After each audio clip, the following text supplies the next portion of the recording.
Hey everybody, my name's Stephanie and check this out. No snow. It finally melted. It snowed yesterday, but it actually melted away overnight and this morning, which is awesome and is pretty nice out today. Super sunny, 40 degrees, so we're loving it. We're outside on this Saturday day, and if you see behind me, my husband Chris is over there working on the raised beds that he built me. There's just some nails left inside that we're poking out. He built those out of some pallets that he brought home, so he's banging the last of those nails out so we don't get cut on them or anything. The plan for these raised beds is one of the beds is going to be planted for onions, one of the beds is going to be planted for a variety of carrots, and then the last bed I'm going to do a combination of my radishes and my beets in that bed. I'm hoping it's going to work out really good. I went out and picked up a load of all the soil and good stuff that's going to go in there, and I'm going to show you do that. We're going to start working on filling those. So we have these terribly productive weeds that take over this area of the yard, and I really don't want them in the raised bed. And granted, this isn't going to be a foolproof thing. I'm hoping it'll slow it down, so in each raised bed, before we fill them, I'm putting down layers of newspaper and cardboard to try to deter the leaves from, or the weeds, excuse me, from coming up through. So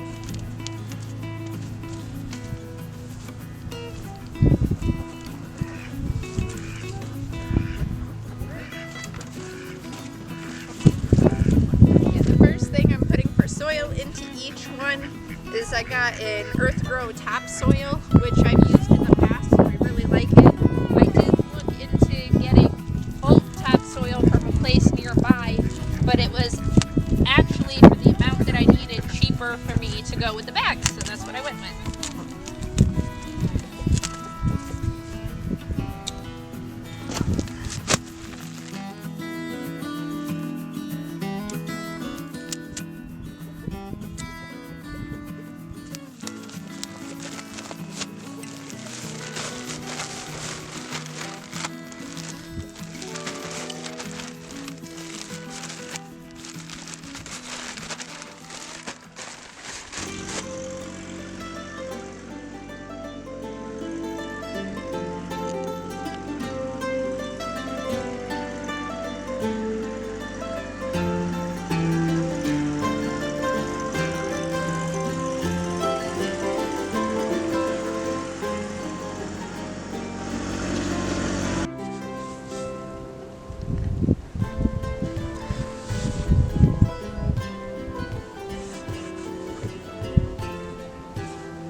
Good job.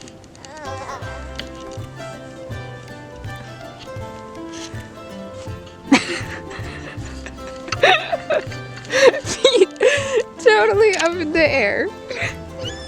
Oh, sweetie, are you stuck? Oh, his face is turning red. Oh, sweetie, what happened? You fall in?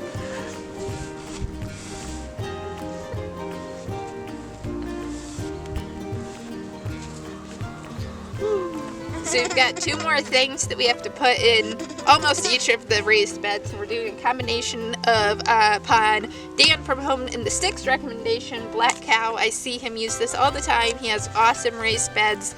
It always seems to work out for him. So thanks for the info on that, Dan, and make sure that the rest of you, if you're not subscribed to his channel or haven't met him yet, go take a look at his channel because he's always doing cool and fun stuff outdoors with goats and a horse and chickens and raised beds and gardens and solar panels and all kinds of fun stuff. So, and then we are also putting sand in two of the raised beds. As I said, we're doing carrots in one bed, onions in another bed, and then beets and radishes in combination in the last bed. You right there, bud? So what we're going to be doing is we're putting less of the Black Cow in with the carrots, because if they have too much compost, humus, manure, that kind of thing, they get over nutrited and will actually cause the carrots to fork. And we want more sand with those guys to loosen it up. And then we're doing a little bit more sand with our onions, but are doing extra of the black cow because they like a lot of nutrients. And then we're mainly just doing the topsoil and a ton of black cow for the beets and the radishes because they also like a huge abundance of nutrients, but they'll be okay with a little less of the sand. So that is the plan. And we're gonna start filling these up the rest of the way. We've already got the topsoil in. We're gonna add combinations in, and then we're gonna go through with pitchforks and such and get it as tilled together as we possibly can by hand. So.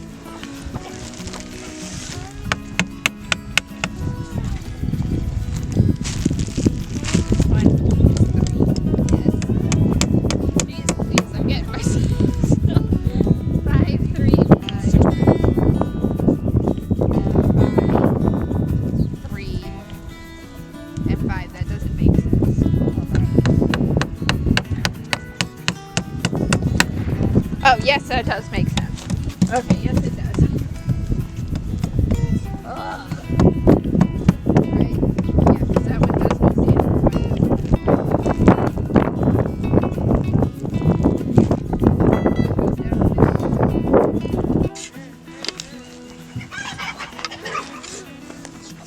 Oh.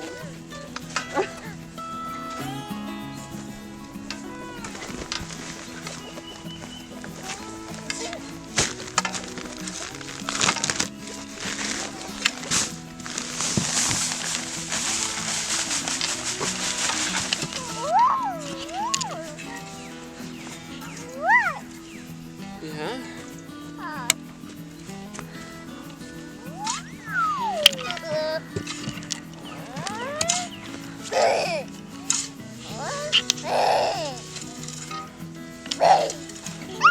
You can see the difference between the two beds here that we did.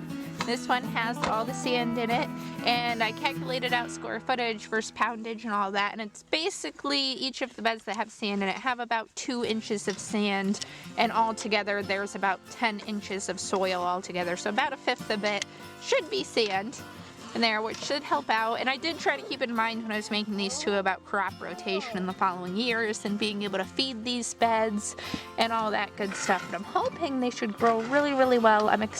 As I'm really excited about how these raised beds turned out, and basically all you really need to do is still put the fencing around on these in order to especially keep the kitty cat out even before we plant, so hopefully she doesn't use these as her litter box because that would be unpleasant.